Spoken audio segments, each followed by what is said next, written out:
All right, y'all. So I haven't pissed anybody off in about the last couple of hours, and I'm starting to get that itch, you know.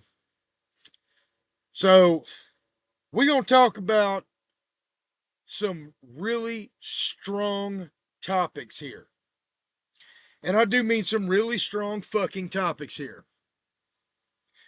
So if you have a weak stomach, if you are a snowflake, if you are a racist Nazi, fuck you Nazis, you might not want to watch. Because I'm fixing to lay out a lot of shit. So for those of y'all that do not know, I am a historian. I'm not a professional historian. I don't work at a university. I drive a truck, obviously. But I've always been into history. Always. Fucking always. My entire life, I have loved history. And we're going to delve down into the history of racism and corruption in the state of Mississippi from when it was a part of the Georgia colony to today. Actually, we're going to start off talking about from Georgia when Georgia was made a colony back in 1734. So we're going all the way back, y'all. We're going back to Governor Oglethorpe. Again, this might be a long video. I don't know. We'll see. Y'all, I try not to mention my books when I talk about anything dealing with Nolan Wells, but all of this is relevant. And I am writing a book which is not available yet for sale. So I guess I could talk about it without saying that I'm going to sell any copies of it because the book is probably a couple of years from being finished. At least I have a lot of research to do on this book because I want to get this ain't Hollywood where Hollywood says that, well, if we get it 12% right, it's acceptable. No, that's not what I'm doing. I want this book to be historically fucking accurate. In my research for this book, this is what I'm drawing from while making this video. So you can research every fucking thing that I'm saying. Everything. It's out there. You have Google, use the shit. Anyway, so let's go back to 1732 when the Georgia colony was founded. There was a member of the Enlightenment called James Oglethorpe. He was from England. And he asked the crown, the King of England, which I believe was King George II, if he could found a colony between the Carolinas and the Florida, well, between the Carolinas and the Floridas, because Florida was split East Florida, West Florida, and it was Spanish. And then the Carolinas, they were older colonies. They were, founded in like the 1660s, I believe.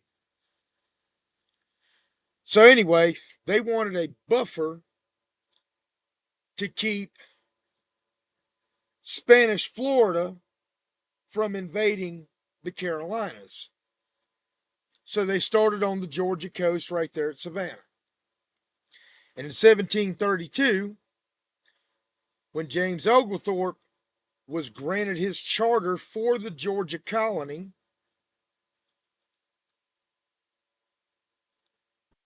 he outlawed slavery day one, which was very, very enlightened for the era. He was probably one of the first abolitionists to actually hold power in this country. Fun fact. But this didn't keep slavery out. Um, Somebody decided to bring in rice. They brought it into South Carolina. And then it spilled on over into Georgia because on the Georgia coast, there's a lot of lowlands, there's a lot of swampland, much like Louisiana, much like Florida, and they started growing rice plantations. Rice actually predated cotton. Well, you know, back then you could get 50 acres just by applying for a grant, and you might get 50 acres of swampland, you might get 50 acres of hard packed clay that's really hard to till. It all depended. Now, the wealthier people could get more.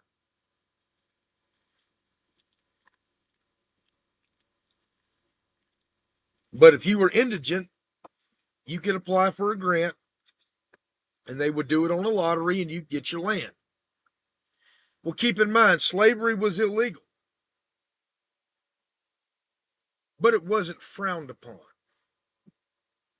It was frowned upon by James Oglethorpe and little else. So, James Oglethorpe had this slaveless colony for 20 years, from 1732 to 1752. That's when slavery became legal in the Georgia colony. But it was, sorry, y'all, I'm still trying to fight this crick in my neck. So it was illegal, but during the 1740s, they would smuggle slaves in from the Carolina. They'd come in through St. Simon Island and, you know, James Island and all that right off the Georgia coast. And then they would bring them in. They would also try to use Native Americans as slaves as well. And that didn't really work out too good for them because the Native Americans are like, fuck you, we're just going to kill ourselves. And they did. You'll make me a slave? Okay, bitch. Well, you know, this hoe that you're giving me to use to cut down this tall grass? Yeah, well, I'm just going to use it to slice my fucking throat and say, fuck you, because I'm going to live life on my own terms. And they did. That's exactly what they did. All right.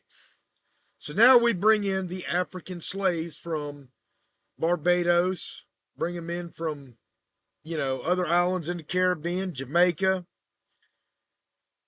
and directly, in some cases, from West Africa by way of Charleston, South Carolina, where slavery was 100% legal and 100% practiced.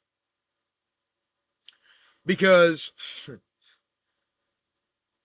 whitey don't like working the fields. Gonna call it as it is. All right. So now we have, as of 1752, an established slave colony called Georgia. Well, after the French and Indian War, which happened from 1754 to 1763, Georgia expanded its border all the way to the Mississippi River, which encompassed the states of Mississippi and Alabama, with the exception of the 2 lower counties of Alabama and the 6 lower counties of Mississippi.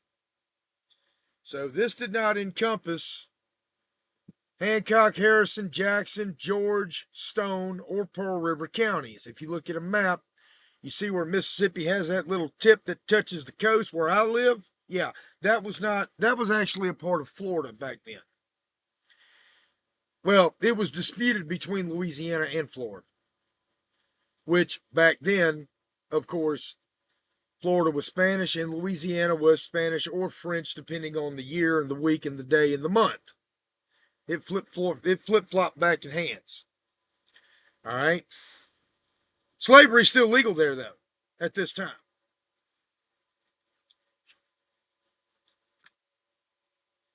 So,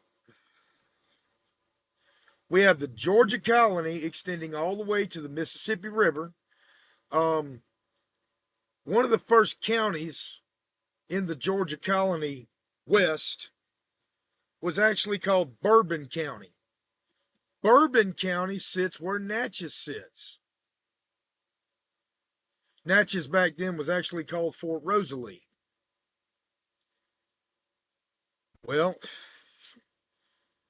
after the American Revolutionary War ended in 1783,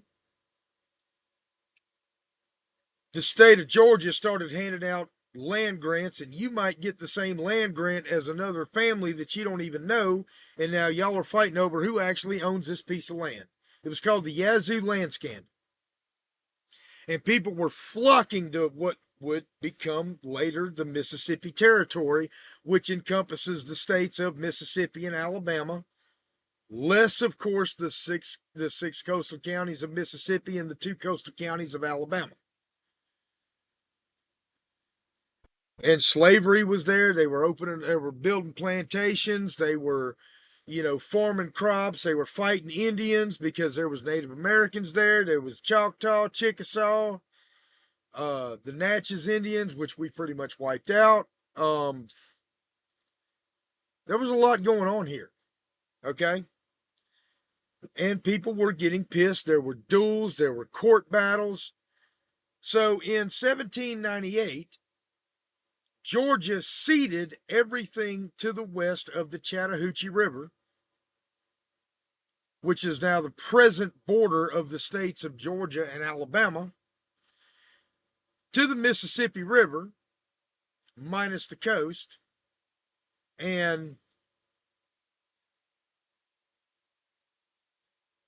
said, okay, federal government, you fix it, you handle it.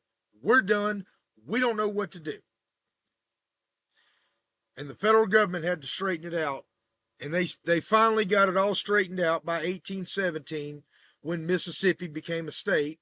And then, of course, in 1819 when Alabama became a state. 1802, the lower part of Mississippi was unofficially annexed as the Mississippi Territory, but nobody gave a fuck. It wasn't until 1810 that the lower part of Mississippi actually became a part of Mississippi. The lower part of Mississippi and Alabama joined the Mississippi Territory. Slavery still running amok. And of course, you have the corruption. You still have the Yazoo land scandal fallout going on because people were just getting fucked. And that's as much as there is to it. By the way, I'm not reading notes. This is all off the top of my head. Just had to throw that out there for my own ego. Anyway, slavery was very rampant. All right. Fast forward to 1830. We have a president by the name of Andy Jackson. Old Hickory. The savior of New Orleans, he was called. I mean, I'm not going to lie. Andrew Jackson was kind of a fucking badass. I mean, he had his fucking plot armor on. The motherfucker was shot in the chest and lived another 40 fucking years afterwards with a goddamn mini ball in his chest. I mean, the motherfucker was on some shit, okay? But he had a little bit of a problem. He didn't really like the Native Americans too much, and he was like, hey, we're going to relocate all of y'all to the new Indian Territory, which is now called Oklahoma. And that's where he started getting the Cherokee out of the Smoky Mountains, the Choctaw out of Mississippi, the Chickasaw out of Mississippi. There's still some bands there, and there's still a reservation there. But the most of them, he said, y'all are fucking moving. And we're going to send the army down here at bayonet point to make y'all motherfuckers move. And that's what he did. Now we're starting to get into some of the genocide of the Native Americans, the worst of it, i.e., the Trail of Tears.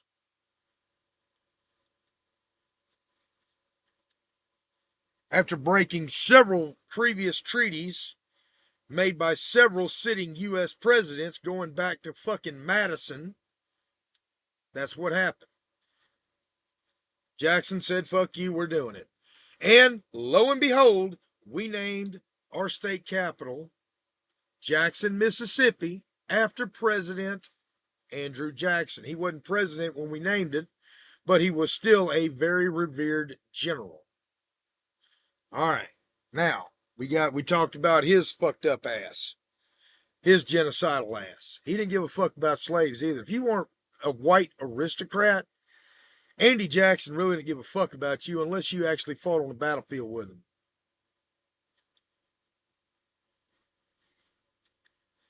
Anyway, 1817, Mississippi became a state. We got our own constitution. We got our own, uh, state capital. We're on our way to being Mississippi.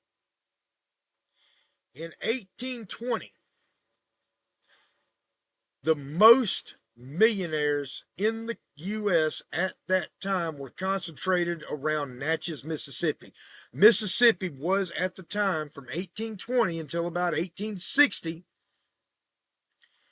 the richest state in the Union. Now, you can't tell that now. We all, there's a bunch of poor motherfuckers in Mississippi now.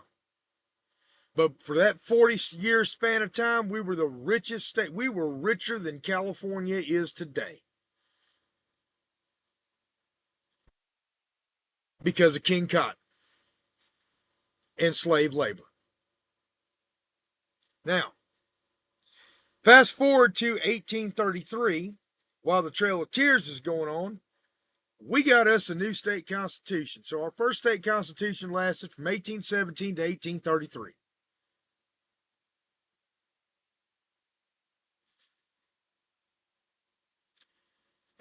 No, I'm sorry. 1828. We got a new constitution. And it was pretty much the same as the 1817 constitution. 1833, we got another constitution.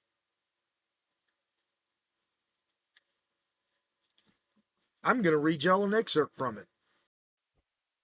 Oh, before I get on that, I have to talk about this real quick. In the U.S. Constitution at that time, sorry, my makeshift ashtray's smoking. There we go. A slave was worth 3/5 of a man. Let's not forget that. That was written in the original U.S. Constitution. So if you were a black male slave, keep in mind, women didn't count. Women couldn't vote. So ladies, y'all didn't mean shit. White or black. But if you were a black male slave, you were property and you were worth 3/5 of a man. And that's how they saw you. That's why the South didn't have as many congressmen as if y'all were counted as a whole man. Because they knew if y'all were counted as a whole man, you couldn't be slaves, because a slave ain't a man. They're thinking. Not my thinking, they're thinking. Let's get into this excerpt. I apologize, I got the date wrong. It was 1832. Mississippi wrote and ratified a new constitution. In this new constitution contains the following clause. Section 2, the introduction of slaves into the state as merchandise or for sale shall be prohibited from and after the first day of May 1833, provided that the actual seller or settlers shall not be prohibited from purchasing slaves in any state in this union and bringing them into this state for their own individual use until the year 1845. Now, let's talk about why. Let's talk about why this was allowed to happen, or this was made a law. You would think that this was Mississippi becoming abolitionist because, we don't want any slaves in this state. Nope. Incorrect. You would be wrong. You would 100% be incorrect. The reason for this was for the Nat Turner rebellions in Virginia. There were other slave rebellions that were closer to Mississippi. One happening on the German coast in Louisiana, just right there, just out from New Orleans. Mississippi did not want more slaves in Mississippi because they didn't want to take the risk that these slaves would become free and then start a revolution, an uprising. Servile insurrection was the term that was used. So, because black people are lower than the white man in those days by virtue of they're forced to pick cotton. They're slaves. They are property. They're not human. They're not considered human. They're 3/5 of a man, right? They can be regulated such as property. Much like here in New York. I can't bring a firearm into New York without a New York permit, which is where I'm at. It's sitting in fucking New York right now. They were regulating slaves just like New York regulates guns, which is a thing, not a human, not a free range person.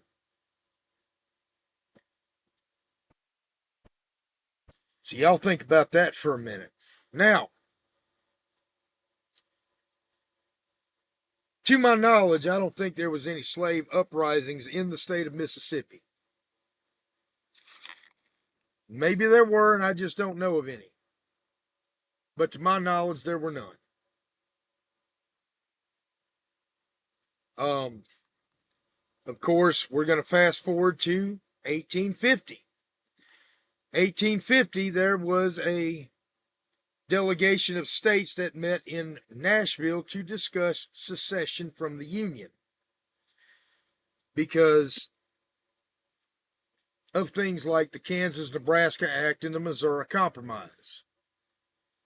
Southern slave states and the cotton states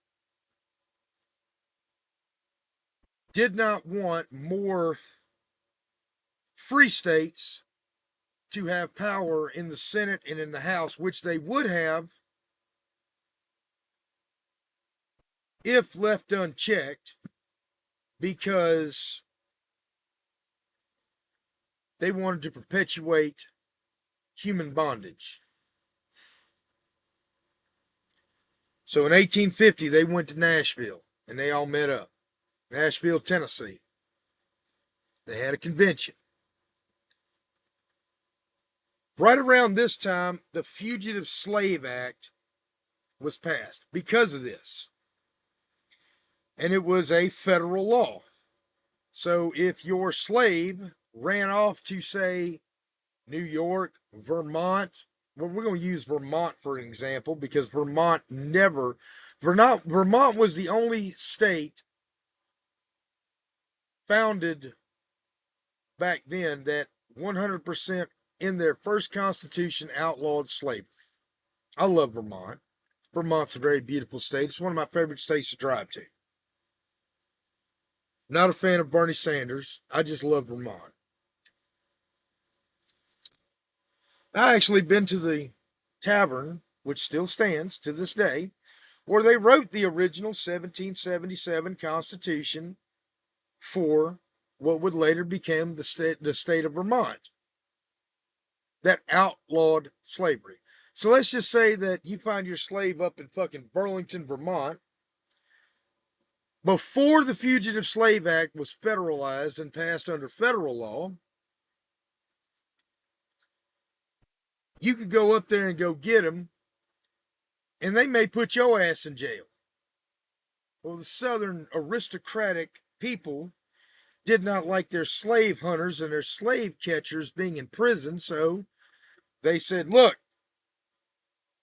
y'all gonna do something about this or we gonna say fuck you and leave. Now, here's what else they did in the Fugitive Slave Act. Slave catchers and federal, they had to take them to a federal magistrate. Federal magistrate got $5 for every slave that he said, no, he ain't no slave. He's born free. You got to leave him alone. But $10 a head for every slave returned to a state of bondage. And that's why Harriet Tubman come out here and said, no, we going to get you motherfuckers across that border into Canada because this is some bullshit. And that's when she did that shit, which really pissed him off. Um, because sympathetic Northerners and Quakers were like, yeah, we're not cool with this. This shit just ain't gonna fly here. Anyway, fast forward to 1860. Old Abe gets elected. He wasn't even on the ballot in most of the South. And the South said, fuck you, Mac, we gone. Then we have the war. Now, you would think that a bloody ass fucking war where it affected literally the entire populated parts of the young United States, which would be all of the East Coast, all of the Deep South, and a lot of what was along the Mississippi River, and then it went all the way out. There were Confederate camps out as far west as California. That's right, y'all. Southern California was almost a Confederate state. A lot of people don't know that. New Mexico was pretty much the New Mexico Territory, which encompasses New Mexico and Arizona, was pretty much in Confederate hands for a time.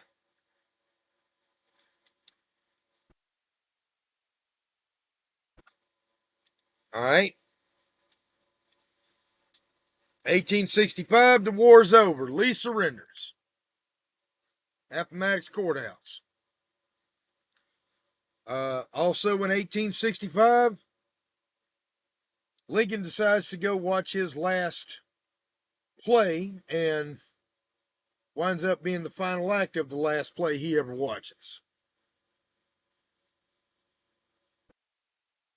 Sorry, I'm trying to keep this a little funny, even though it's a serious topic. All right, so now we have President Andrew Johnson. Andrew Johnson is from Tennessee. And while Andrew Johnson has absolutely no love for the Southern aristocratic planter class, he equally has no love for slaves. Freedmen's Bureau is established. They try to give ex-slaves 40 acres and a mule. They were taking it from the plantation owners. Andy Johnson said, we ain't doing that. 1868, his ass is out. And then we got Unconditional Surrender Grant as our president.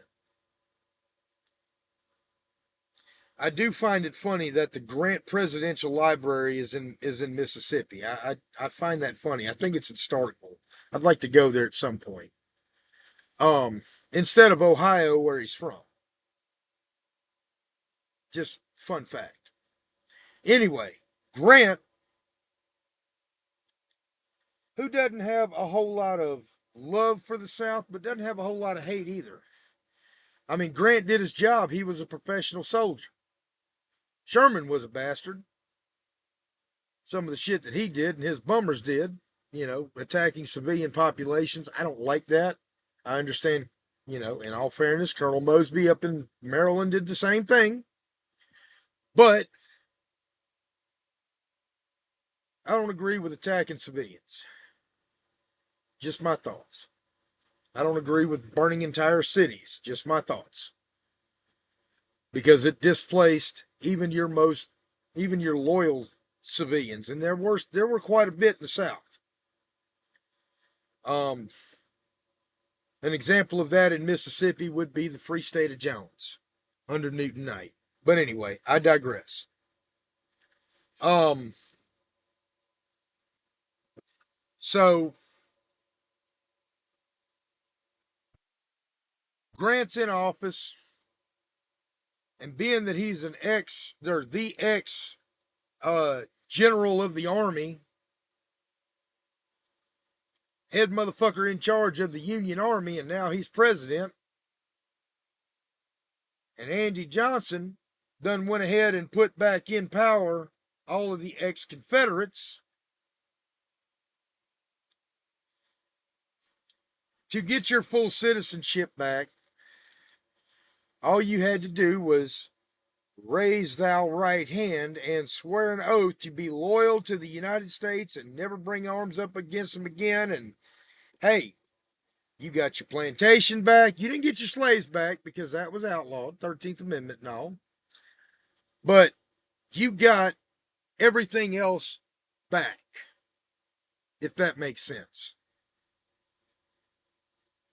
Now, states like Mississippi, at the time, putting ex-Confederates back into power, some of them became lawyers, judges, justices of the peace, which is a judge, legislators, governors, etc., so forth and so on. They would enact what was known as black codes.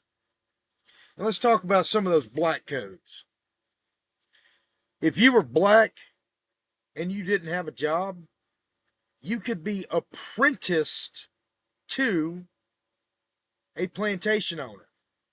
This was a thing. And if you left without permission, if you quit your job, just like I can quit my job today, you can quit your job today. But if you quit your job back then and you were apprenticed to somebody, they could recapture you, bring you in front of a magistrate, and boom, whatever it cost to capture you, plus $10, which $10 was a lot of money back then,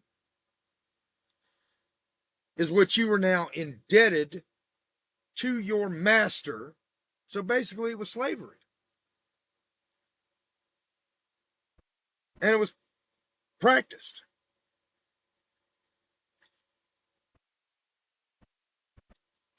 Well, that didn't sit right with old unconditional surrender Grant. He said, you fucking will not. So he sent the Freedmen's Bureau back down with a fury. And that's where you have the term carpetbagger. So he sent these motherfuckers down with a fury, and they come down here and they're like, you fucking will not. You really, motherfucker? We just fought a whole goddamn war. And though slavery may not have been the start of it, it damn sure became the end of it, and it was the end of it too. So you motherfuckers ain't gonna do that shit. The fuck you doing? Nah, fuck you. We ain't doing this shit. You're out of power. You're out of power. You're out of power. And now guess what? Now you're under a military government. And that's what happened. He split the South up into military districts, and they had a military governor. They were, again, an occupying force. It's called military reconstruction. Well, in with military reconstruction, which really pissed the Southern aristocrats off, out of it in 1869, started by Nathan Bedford Forrest. I will admit Nathan Bedford Forrest is a great cavalry officer, but goddamn, he was a shitty human being. Now we have, and I'm talking tactically, he was a great cavalry officer, but still a shitty human being. Now we have the Ku Klux Klan, founded in Pulaski, Tennessee.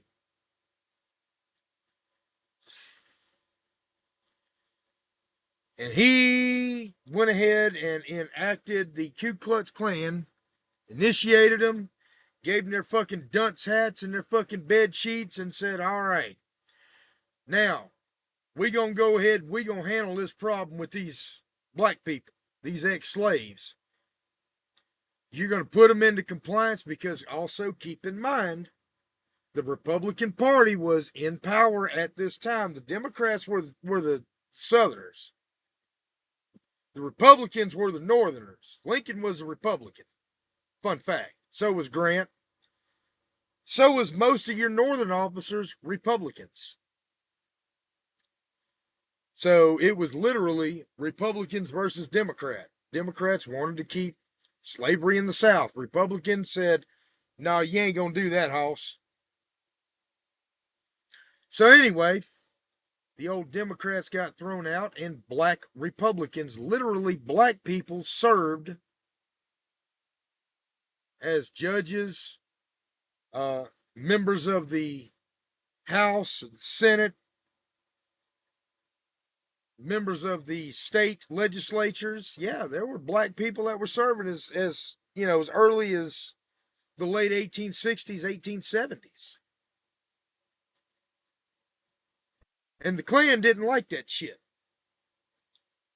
So the Klan said, we ain't doing that shit. We ain't putting up with that shit. We're going to go ahead and say, fuck you, and we're going to start just lynching motherfuckers. And that's what they did. They threatened voters. They threatened sitting black politicians. They threatened lawyers. They threatened Freedmen's Bureau. They didn't really fuck with the Freedmen's Bureau too much because they knew that they'd send the fucking infantry and the cavalry after their ass, quite literally, because we're under military reconstruction. And this lasted until 1876 when Grant left office and gave way to, what's that fucker's name? I've been to his house up in Fremont, Ohio. Um, Shit. I'm trying to think. Rutherford B. Hayes. That was his name. I've actually been to his presidential library. Rutherford B. Hayes ended Reconstruction as a olive branch to get him elected over the Democrat, and thus flipped the electoral votes in Louisiana. I think it was Louisiana and Florida, maybe, to put him in office. Military Reconstruction's over. We're wide open in the South again, boys. Confederacy's back in service.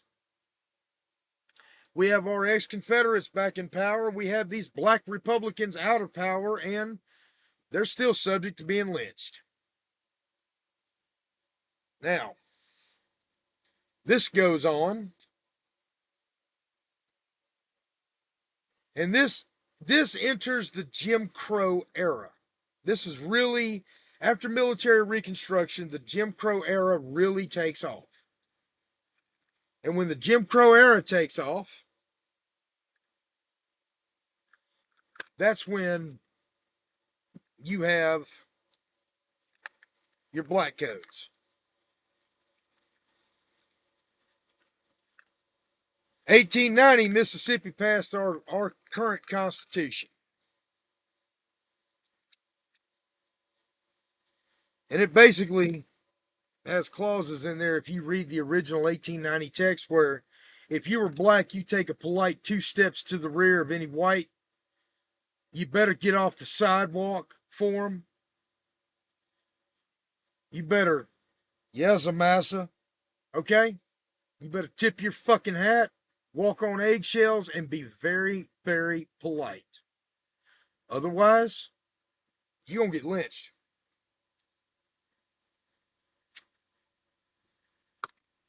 1896 was an interesting year. Well, let's talk about 1894. Mississippi put in our state flag. That was our state flag until 2020, which was considered a unity flag because it had the Confederate flag in the canton, the little square, and then blue, white, and red bars coming down. So it was considered a unity flag, as in reunifying Mississippi with the Union. And that was our flag for 124 years. Now, 1896 in New Orleans, I know I'm talking about Mississippi here, but this is relevant. there was a Supreme Court case where a black person on a trolley in New Orleans was made to give up their seat and move politely to the rear for a white person. Well, they sued. Said, no, wait a minute now, hold on. I pay taxes. My tax dollars paid for this shit. The fuck you telling me to move? Motherfucker got arrested. It went all the way to the Supreme Court. It was Plessy v. Ferguson. And this is where the clause separate but equal came into play. And this is where your segregation was solidified in federal law by way of the Supreme Court of the United States in 1896. Now, we have segregated water fountains, segregated bathrooms, segregated bus stops, segregated bus stations, um, segregated courthouses, segregated everything. You're black, you stay the fuck over there. If you're white, you stay the fuck over there. Okay? Y'all, we ain't doing no race mixing here now. That's illegal. The Supreme Court done said we could do this shit, so we gonna do this shit. And this lasted until Brown v. Board of Education in 1954 said, hey, wait a minute now, hold on. Now we said separate but equal, but why is white school over here got all this nice shit and the black school barely has a fucking chalkboard to fucking teach on? That shit ain't happening, y'all. No, fuck that. We're reversing this shit, man. Fuck you. During military Reconstruction, I will say this because I kind of missed this point. The Klan actually disbanded around 1872, 1873. Because the Klan actually got too violent for Nathan Bedford Forrest, which is, I don't know how the fuck anybody could get more violent than that man can handle. I mean, fuck, just look up what he did to Fort Pillow. Anyway, so black codes are enforced. If you were black, you could be killed and nobody give a fuck about you. Doesn't matter. For like 60 years, this is how it was. 1896 till 1954. Um, Nobody gave a fuck. You were black, you stepped out of line, you got your head cracked open, you asked for it. Doesn't matter. Doesn't matter why. If you didn't get out of the way of a white man on the sidewalk and they walked up and they just knocked the shit out of you, you better say, yes, sir, thank you, may I have another? That's how they wanted it. That was the way it was back then. And it's sad. It was fucked up, but it's unfortunately the way it was. By the way, find another white person from the South that's going to talk about this. Anyway, um, 1915, there was a movie that came out. Woodrow Wilson was president. Woodrow Wilson was a Southerner from Virginia, and he loved this movie. It was called Birth of a Nation. Birth of a Nation depicted the Klan as heroes, and if you were black, you were bad. It was a silent film. I've seen it. I've watched it in its entirety because you got to know your enemy. So, this was the rebirth of the Ku Klux Klan in 1915. This spawned up chapters all over the place, in the North, in the South, out West. It didn't matter. And it was a big fraternity. What they were really trying to do, I think, was they were trying to mimic the Masons. And as an entered apprentice Mason myself, I disagree with the way they did that shit because, yeah, fuck you. You're not going to mimic my fraternity. You can kiss my ass.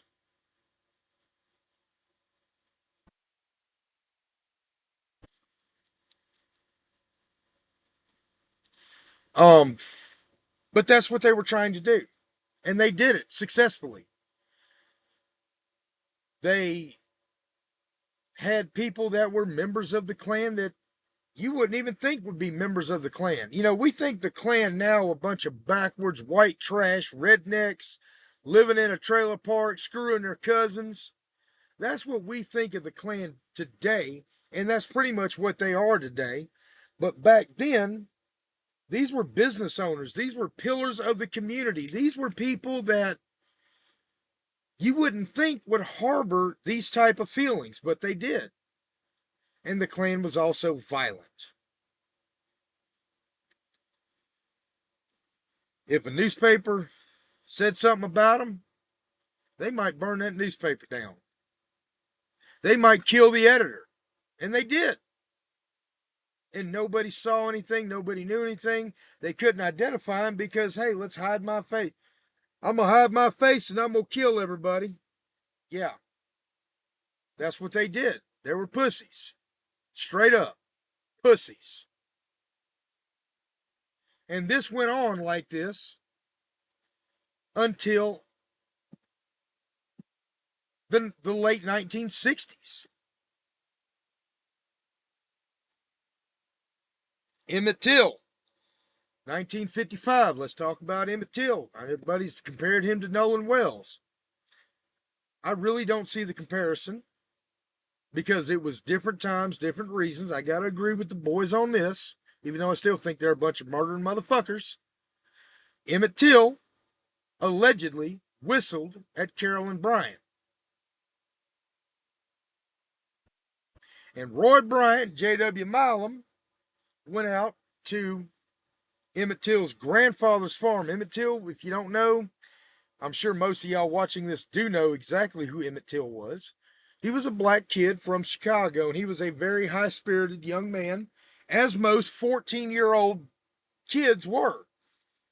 And he was a jokester. He liked to have a good time. He just wanted to enjoy his life. Today, we call him class clown.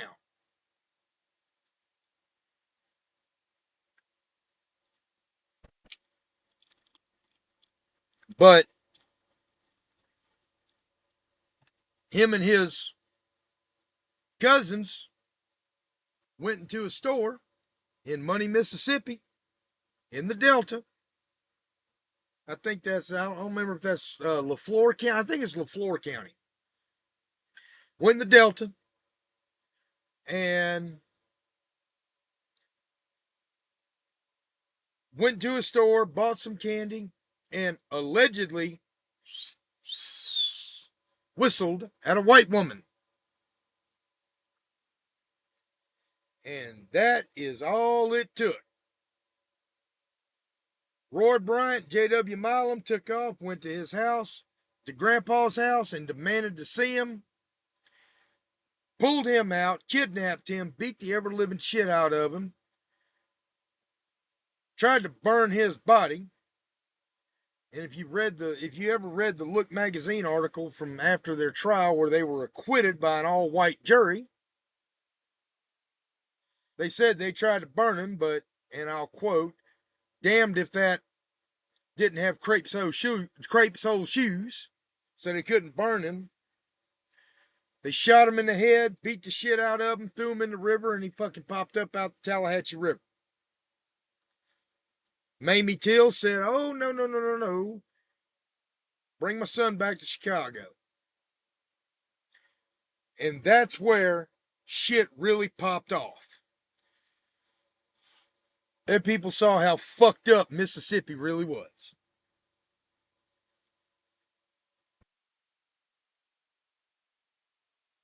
Now, after that, after the acquittal of by the all-white jury of J.W. Milam and Roy Bryant, they wound up losing everything because I guess they forgot they were in the Delta, which is predominantly black, even today. And they said, well, fuck. Now we've lost our store, we've lost this, we've lost that. Now, 1956 comes along, and we have a governor by the name of J.P. Coleman. J.P. Coleman enacts what's known as the Mississippi Sovereignty Commission.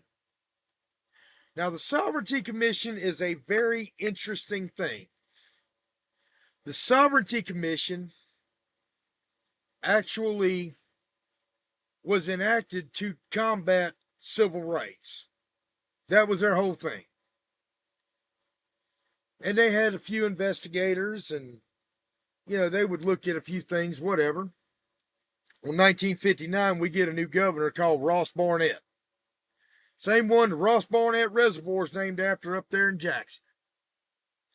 And Ross Barnett ramped up the Mississippi Sovereignty Commission. He inflated the budget to about $250,000, which is a hell of a lot of money back then.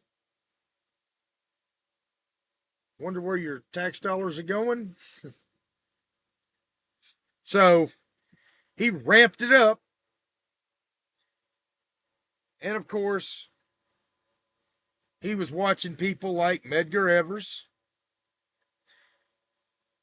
Vernon Dahmer, a few other people, Gilbert Mason, Jerry Mitchell is a good friend of mine. I need to throw him a shout out here. Jerry Mitchell was influential in all of this coming to light about what was going on back then. So, they were actively pursuing people. There was a white preacher in Neshoba County called Horace Germany. Fucking fly. I had my window open because they took my keys when I got unloaded for safety, and I got a couple flies in his fucking truck. Anyway,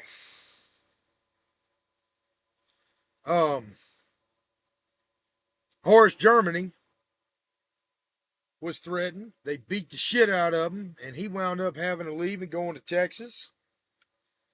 Melody Warsham of Grenada gave birth to a mixed race child. State Sovereignty Commission found out about it. She lost her kids, and she wound up having to leave the state. There was some really fucked up shit going on back then. They were actually sending agents from the Mississippi Sovereignty Commission, black agents who actually worked for them that they paid. Agent X would be one of them, to Miami University in Oxford, Ohio, where they were training the Freedom Summer Riders. Now, in the 1960s,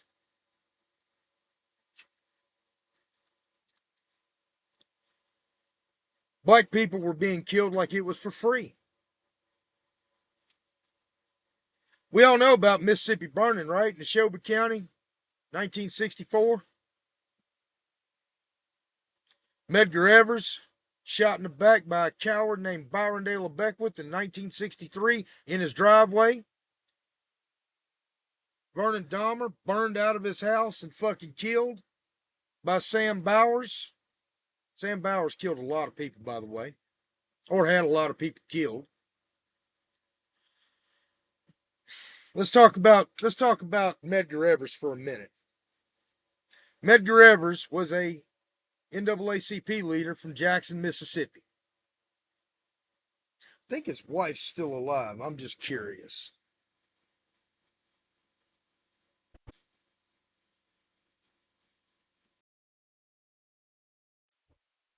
Yes, Miss Murley is still alive. She's 93 years old.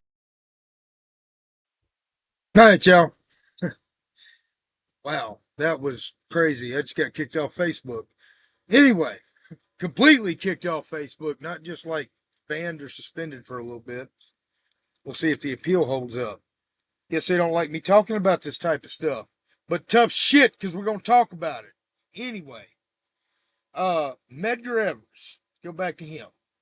He was killed by Byron De La Beckwith, June 12, 1963, in his driveway after he was returning home from a long day's work at his office.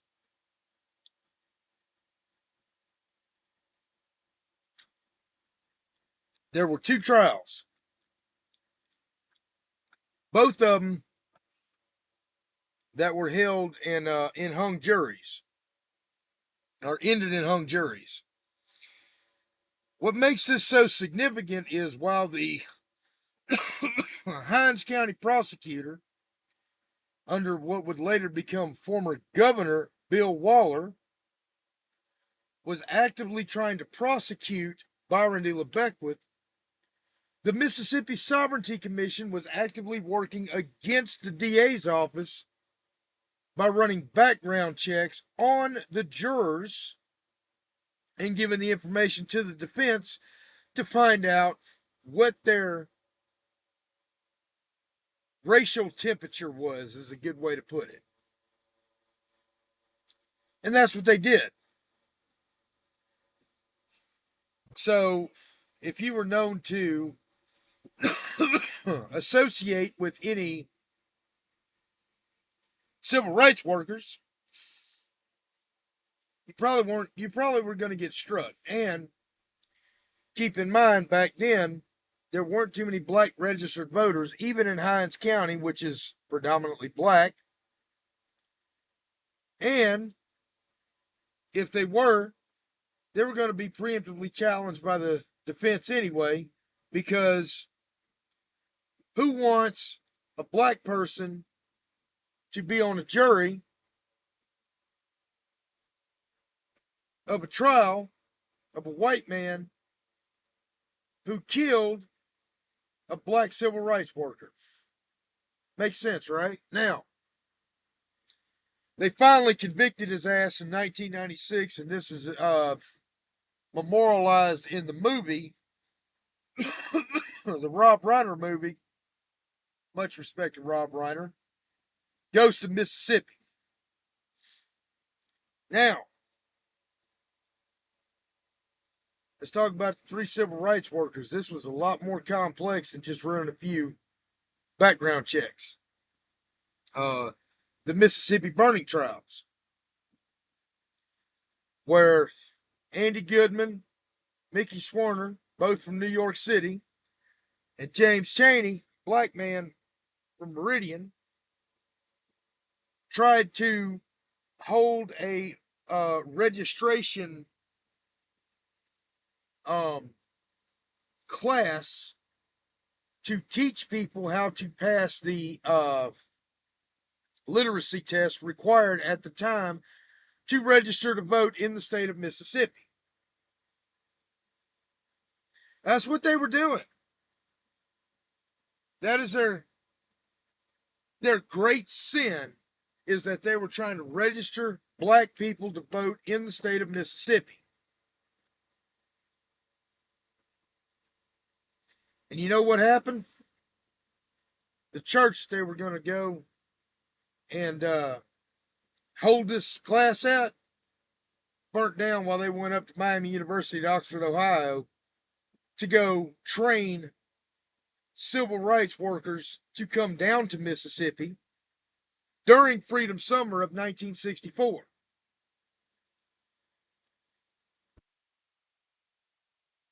Well, the end of them was they were arrested for speeding in Neshoba County. The Neshoba County Sheriff's Department denied that they were even there in custody. Then they were released into the custody of the Klan. They were taken out on Olin Burge's farm and buried in an earthen dam 15 feet down. Now, the white kids were just shot. James Chaney, his body was in horrible condition because they did more than just shot him. They always got to do a little something extra to the black guy, you know. The white guys, or in this case Jewish guys, that didn't mean shit. You know, you know what, I'm just going to kill me a Jew. Bang. The black guy, they got to brutalize a whole lot and then bury him in earth and dam. Olin Burge is quoted as saying that, I've got a big enough dam to bury 100 civil rights workers. And he meant it. Now, some people went to jail on federal civil rights charges, but they only did a few years in federal prison because there is no federal statute on murder. It's a state charge. On the state charges, they were acquitted. Until 2004, when Edgar Ray Killen was tried, 2005, excuse me. 41 years later, and he was sent to Parchment on 20-year consecutive sentences for 3 counts of manslaughter, and he died in prison in 2018 at the age of 92, I believe.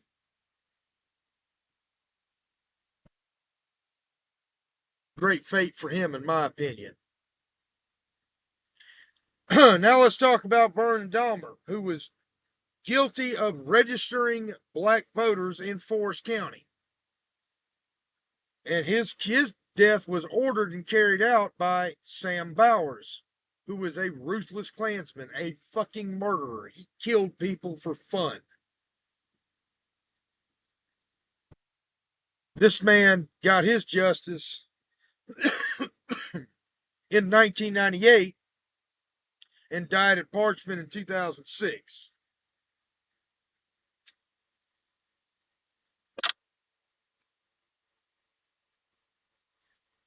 All right, so after the 60s, the Sovereignty Commission lost a lot of steam, and in 1977, Governor Bill Waller and Lieutenant Governor William Winter, who found themselves as de facto chair and vice chair of the Mississippi Sovereignty Commission, disbanded it. They already lost their funding in 1974. But in 1977, it was shut down completely. They knew by 1970 that it was over with. Integration was here to stay. It's done. It's over with. There's nothing you're going to do about it. They knew it. And they shut it down. But because they didn't want the White Citizen Council's files to get out and the Sovereignty Commission files to get out, when they opted to close the state agency, they also sealed the records for 50 years, and they weren't supposed to be open to 2027. But in 1998, thanks to the efforts of Jerry Mitchell and the ACLU, the files were finally open, and now they are public record and digitally archived on the internet.